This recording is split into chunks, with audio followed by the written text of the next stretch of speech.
Sebelum kita mengikuti bacaan pelajaran sekolah sahabat untuk hari ini, mari kita berdoa terlebih dahulu. Bapa kami dalam kerajaan surga, terima kasih untuk kesempatan yang Engkau berikan untuk kami dapat mendengarkan sebagian dari firman-Mu. Isilah kami dengan roh-Mu yang suci agar kami dapat mengerti apa yang Engkau inginkan kami pelajari hari ini. Di dalam nama Yesus kami sudah berdoa. Amin. Kita ikuti pelajaran sekolah sahabat Selasa 18 November 2025, pelajaran yang ke-8 di triwulan yang keempat.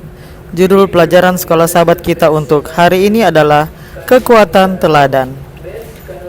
Apakah yang diajarkan kisah ini kepada Anda tentang kekuatan teladan? Kita ikuti jawabannya dari bacaan hari ini. Yosua 15 ayat 16 sampai 19. Lalu berkatalah Kaleb, siapa yang menggempur Kiryat Sefer dan merebutnya kepadanya akan kuberikan Aksa anakku menjadi istrinya. Dan Otniel anak Kenas saudara Kaleb merebut kota itu. Lalu Kaleb memberikan kepadanya Aksa anaknya menjadi istrinya.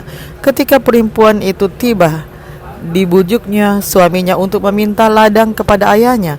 Maka turunlah perempuan itu dari keledainya. Lalu berkatalah Kaleb kepadanya, ada apa? Jawabnya, berikanlah kepadaku hadiah. Telah kau berikan kepadaku tanah yang gersang, berikanlah juga kepadaku mata air. Lalu diberikannya lah kepadanya mata air yang di hulu dan mata air yang di hilir. Hakim-Hakim 1 ayat 13.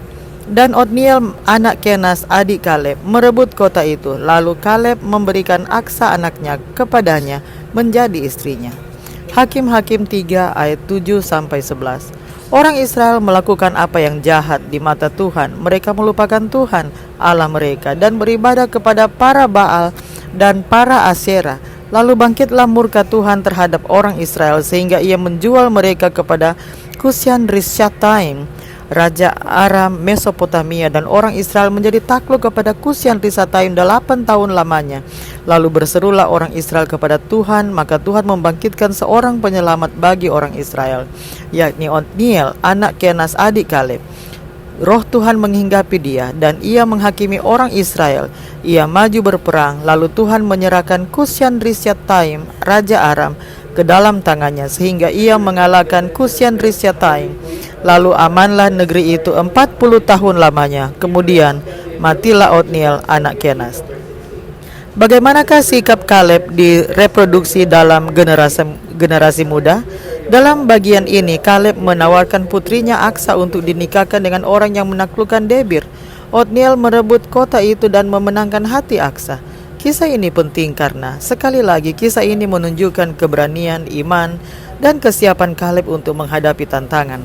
Hal ini juga menunjukkan bahwa generasi bangsa Israel berikutnya mengikuti teladan dari para raksasa iman Kaleb dan Yosua.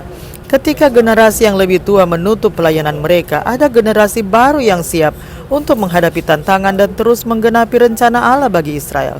Dengan cara yang tidak jauh berbeda dengan permintaan Kaleb kepada Yosua, berikanlah kepadaku daerah perbukitan ini.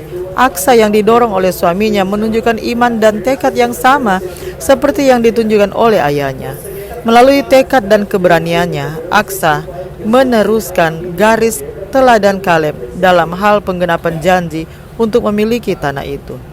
Memang tanah itu adalah anugerah dari Yahweh kepada Israel, tetapi Israel harus mendapatkannya dengan mengklaim janji-janji Tuhan dengan iman dan keberanian.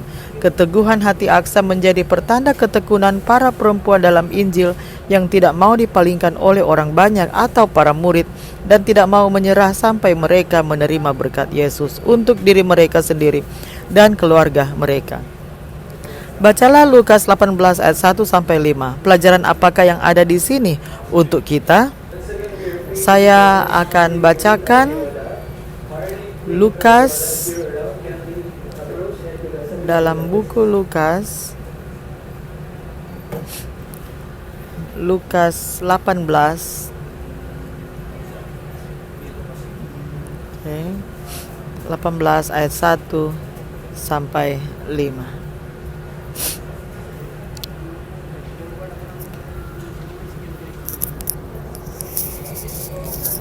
Lukas 18 ayat 1-5. Yesus mengatakan suatu perumpamaan kepada mereka untuk menegaskan bahwa mereka harus selalu berdoa dengan tidak jemu-jemu.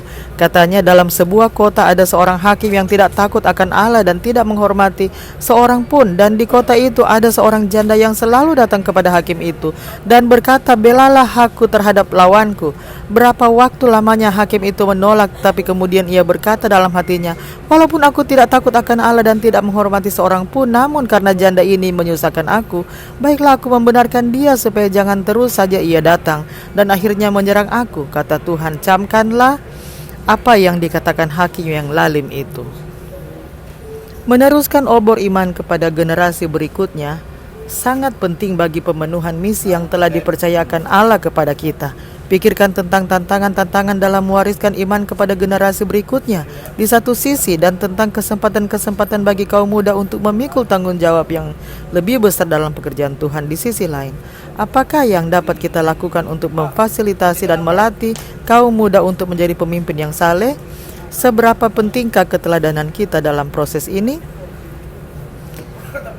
Mari kita berdoa. Bapa di surga, terima kasih untuk kasih-Mu. Terima kasih untuk pelajaran mengenai kekuatan teladan. Kiranya ya Tuhan, kami hanyalah mengikuti teladan yang Engkau inginkan kami ikuti, dan kiranya kami juga dapat menjadi teladan yang baik bagi orang lain. Ya Tuhan, kasih-Mu kiranya terus bersama dengan kami, menuntun kami agar kami dapat selalu mengikuti akan kehendak-Mu. Di dalam nama Yesus kami sudah berdoa. Amin.